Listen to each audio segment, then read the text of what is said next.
2 million years ago, the Earth was not ruled by humans. It was ruled by beasts. The African savannas stretched endlessly, filled with dangers that would chill the heart of even the bravest hunter today. Lions were larger, faster, and hungrier. Leopards prowled the shadows. Hyenas with bone-crushing jaws hunted in savage packs. And towering above them all, the saber-toothed cats reigned, their fangs as long as a man's hand, and their gaze sharp enough to pierce the soul. In this unforgiving world, a fragile species began to rise. They were not the strongest, nor the fastest. They had no claws, no armor, no venom. What they carried instead was something invisible, something no predator could match, a spark of intelligence, a spark that would one day set the world ablaze. They were called Homo habilis, the handy man. They stood barely over 4 feet tall, their long arms still more ape than human, their faces caught somewhere between the wild past and the human future. They were not warriors. They were survivors. Unlike the predators that stalked them, their weapons were not fangs or claws, but stones, sticks, and the mind that shaped them. They learned to strike rock against rock until the edges splintered sharp enough to cut. They learned to crack open bones to reach the rich marrow inside.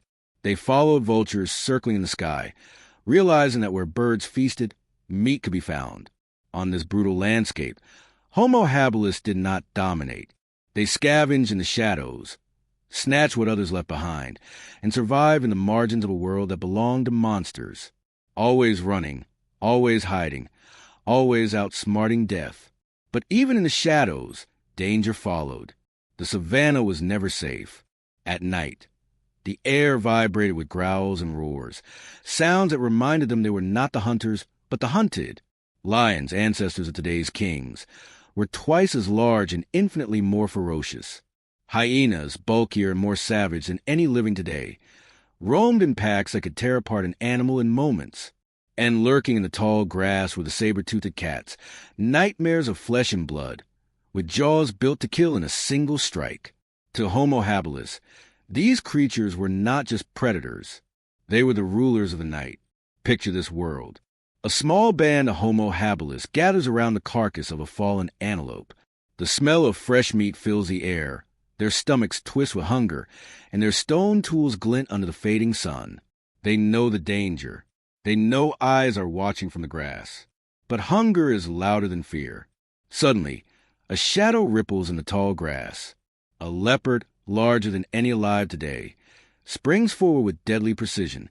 The hominins scream, their voices sharp and panicked, echoing across the plain. Some scatter into the darkness. Others remain, clutching stones and sticks in trembling hands. The leopard lunges, its teeth bared, its muscles rippling with power. But then, a stone whistles through the air and cracks against its skull. Another follows, then another. The beast recoils, hissing, snarling, confused by the sudden storm of pain. For the first time, it is not prey driving predator away. It is prey standing together, prey defying tooth and claw with nothing but courage and the cunning of the mind. That moment, brief and desperate, marked a change. Homo habilis did not kill the leopard. They did not conquer the savannah. But they learned something new. Together, armed with stones and unity, they could resist. The predators of that world were stronger, swifter, deadlier in every way. But Homo habilis carried a hidden weapon. And with every clash, with every terrifying encounter, that weapon grew sharper. This was their world. A constant war for survival. A game of death played against monsters of fang and claw. Homo habilis did not rule the land. They barely clung to it. But each time they faced the predators, each time they returned alive, something changed. A new way of thinking began to take root. A new way of fighting was being born. And though they did not yet know it, their path was leading toward discovery that would change everything. Their path was leading to fire. The African savannah 2 million years ago was not a home. It was a battlefield. For Homo habilis, the handy man, every day was a gamble between life and death. These small, clever beings had only just begun to master tools, to shape stone into something sharp enough to cut meat or pry open bone marrow. But their bodies were frail compared to the titans that roamed the grasslands. Strength was not on their side. Speed was not on their side. Even numbers were often too few to matter. What they had was wit, instinct, and the fragile beginnings of teamwork. Yet for every advantage, the land teamed with predators far larger, faster, and hungrier. And each encounter was a test of whether early humans could carve a future, or be erased as a forgotten experiment of evolution. The shadow of Dinofelis, the saber-toothed cat, Dinofelis, was perhaps the most feared hunter of its age. Unlike its cousin Smilodon, Dinofelis was not massive, but it was stealth itself, a silent killer of forests and shadows. Its teeth, long daggers protruding from its mouth, were built to pierce the skulls of primates, even gorillas and early humans. For Homo habilis, the fear of Dinofelis was not abstract. It was lived. Imagine a band of habilis foraging at the forest's edge, plucking berries and scraping bark. They chatter softly, the sounds of sticks knocking against branches, the smell of fruit carried on the wind. But behind them, in the dappled shade, a shape moves. Low, silent, calculated. Dinofelis is watching. It waits for the right moment, muscles coiled like a spring. Its golden eyes are fixed on a juvenile human straying too far from the group. The cat's patience is perfect. It can wait minutes, even hours, for its strike. Then the silence shatters. A scream, a blur of fur and muscle crashing from the shadows. The habilis scatter in panic, scrambling up trees, dropping tools, shrieking to one another. But one is not fast enough. Dinofelis' fangs sink into skull, crushing bone like clay. The body goes limp instantly. For the rest, huddled high in the branches, the lesson is cruel but unforgettable. Never walk alone. Never forage without eyes on the shadows. Never forget the terror of the cat with knives for teeth. The hyena nightmare. If Dinofelis was a ghost in the shadows, then giant hyenas were the monsters of the open plain. These were not the laughing scavengers we know today. They were Pachycrocuta brevirostris, a beast the size of a lion, with bone-crushing jaws capable of snapping a femur in two. At night, their howls rolled across the savannah like thunder. They hunted in packs, relentless, merciless, and efficient. For Homo habilis, fire was still a fragile dream. Without flames to keep the darkness at bay, the night belonged to the hyenas. Bands of habilis would huddle together on rocky outcrops or cling to trees, clutching crude stone tools and sticks. Preying the predators would pass them by. But the hyenas were not so easily fooled. Their noses led them to the smell of drying meat or marrow hidden in stones. They circled, growling, snapping their jaws in the dark. Sometimes they lunged, testing the courage of the humans. And if a single habilis slipped or panicked or lagged behind during migration, the hyenas would descend with terrifying speed. Bones of early humans bear the marks of hyena teeth, proof of nights when the predators won, and the fragile bands of habilis were reduced to carrion. Yet, in those grim lessons, something awoke. Humans learned to fight back, not always with victory, but with unity. A dozen hands clutching stones, screaming, throwing, waving branches together. Suddenly the hyena pack hesitated. Suddenly, prey was not so weak. Fear forged cooperation, and cooperation forged survival. The crocodile ambush. Rivers promised water, but water promised death. The giant crocodiles of Africa were ambushed predators beyond imagination. Crocodiles thorbjarnarsoni, some stretching over 20 feet long, waded beneath the surface with eyes barely breaking the waterline. To Homo habilis, rivers were lifelines. They drank, they fished with sticks, they waded in to collect reeds. But one mistake was all it took. A quick splash, too quick to understand, then a scream cut short. The water churned red as a crocodile's jaws closed around human leg or torso. The victim was dragged into the deep, spun in the death roll, bones breaking under the crushing pressure of jaws built to bite harder than any lion. The survivors could only watch, paralyzed, knowing the river gave life, but could steal it without warning. And yet, humans adapted even here. They learned to send scouts first, to throw stones into the water, to watch the ripples for lurking shapes. Over time, knowledge passed down through screams, and whispers taught them which banks were safe, which waters too dangerous. In every horror, there was a lesson carved into memory. The raptors of the sky, Not all predators hunted from the ground.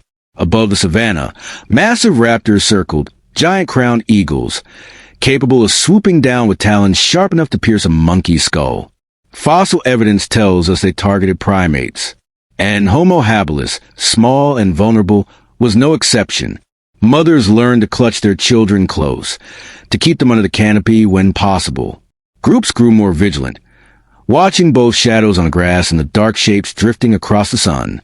Imagine the terror of a young habilis walking the savannah alone when the shadow of wings stretched across the earth. A split second later, talons wrapped around its body, lifting it screaming into the sky. By the time the group realized what had happened, the sky was already empty. The air itself was an enemy, the lion of the past. Then there were the lions. Not the lions of today, but giant ancestors far larger and stronger. Panther leo fossilis and its kin stalked the open grasslands, lord of ambush and raw power. For Homo habilis, to encounter one was often fatal. Even armed with stones, even in groups, a single lioness could tear through their fragile ranks. Entire nights were spent listening to the roars echoing across the plain, knowing that at any moment, the hunters might turn their gaze upon them. But here, too, humans found a way to endure. They became scavengers, trailing lions from a distance, waiting until the predators finished their kill, then creeping in with sharp-edged stones to slice away scraps of meat left behind. It was dangerous, humiliating, and brutal, but it was survival, a world that forced evolution. Every predator encounter was a crucible. Each death carved fear into the minds of survivors. Each close escape taught vigilance, strategy, and unity. The habilis were not strong enough to defeat the predators of their world. Not yet, but they were clever enough to learn from them, to adapt, to endure, and in the long run, that mattered more than fangs, claws, or brute force. Because while Dinophelus, the giant hyenas, the crocodiles, and the ancient lions would all fade into extinction, the fragile bands of Homo habilis carried something that predators never could: the spark of survival through cooperation, the beginning of intelligence, the fragile, flickering light of the future. And in that light, every terrifying encounter was more than horror. It was a step, bloody, painful, desperate, toward becoming human. The savannah was not built for mercy. Every sunrise was a warning. Survive or vanish. For countless generations, Homo habilis had lived in fear. Fear of claws tearing from the grass. Fear of shadows on the riverbank. Fear of glowing eyes in the night. Yet slowly, painfully, something began to change. They were no longer only the hunted. They were becoming something more. Fireless nights, fearless minds. In the beginning, the night was an ocean of terror. Without fire, Homo habilis huddled in caves or clung to branches, praying that predators pass them by. But fear sharpened the mind. When lions prowled the grasslands, habilis did not scatter blindly anymore. They began to choose their ground: high rocks, cliffs, and thorny thickets that slowed the predator's approach. Mothers pressed their children into the center of the group, while young males crept outward, clutching stones sharp enough to cut. The lions roared, circling, but something in the air had shifted. Prey was no longer helpless. It was the first spark of strategy. The rock as a weapon. A stone, in the hand of Homo habilis, was no longer just a stone. It was the first weapon. At first, they used rocks to break open bones, feasting on marrow left behind by bigger predators. But desperation gave rise to courage. When hyenas pressed too close, when a crocodile slid onto a riverbank, humans began to hurl their stones. The effect was shocking. Predators were used to prey that ran, not prey that fought back. The hiss of a rock whizzing through the air, the crack against bone, the stinging pain, it startled even the fiercest beasts. The first successful defense was not a victory in the usual sense. A hyena pack snarled and lunged, but a rain of stones forced them back. The habilis shouted together, a wall of sound and fury, until the predators gave up the chase. For the first time in the history of humankind, survival was not just luck. It was will, learning from the killers. Every predator was a teacher. From the crocodiles, habilis learned patience and ambush. They began to lurk near watering holes, not as victims, but as opportunists, waiting until a predator made its kill, then rushing in when it left, claiming scraps for themselves. From the eagles, they learned vigilance, the importance of watching the skies as well as the ground. Mothers began to keep their infants under shelter or cover whenever possible, instinct growing into habit, habit into survival tradition. From the lions, Habilis learned the power of numbers. A single human was nothing, but together they could chase off scavengers, drive away smaller predators, and even snatch pieces of meat from a giant's feast. Fear became knowledge. Knowledge became adaptation. And adaptation became power. The turning point. The hunt of the hunter. One night, under a sky filled with stars, a group of Habilis discovered something that would change the balance forever. They had scavenged from lions before, sneaking in after the predators left. But this night was different. A young male, too bold for his own good, hurled a stone at a lioness lingering near the carcass of an antelope. The rock struck her shoulder. She snarled, ready to pounce, but the group did not run. They screamed, threw more stones, waved branches. The lioness faltered, surprised by their unity. Then, something remarkable happened. She turned and left. The sun had dipped beneath the horizon, leaving the African savannah cloaked in a blanket of deep violet and creeping shadows.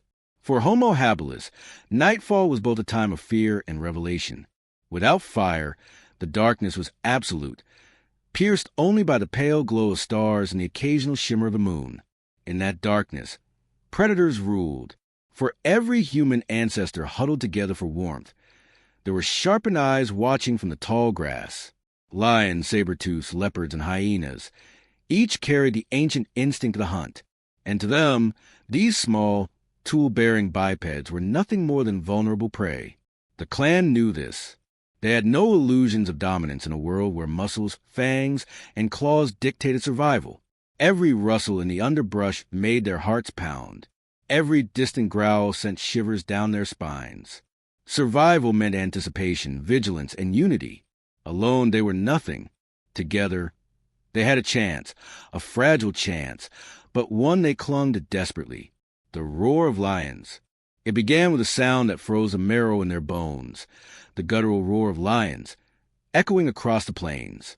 Lions of 2 million years ago were not quite the same as those we know today. They were larger, more robust. Apex hunters that hunted not in dozens, but in disciplined, powerful coalitions.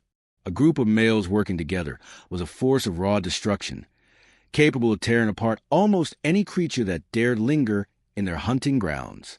For Homo habilis, lions were an ever-present terror.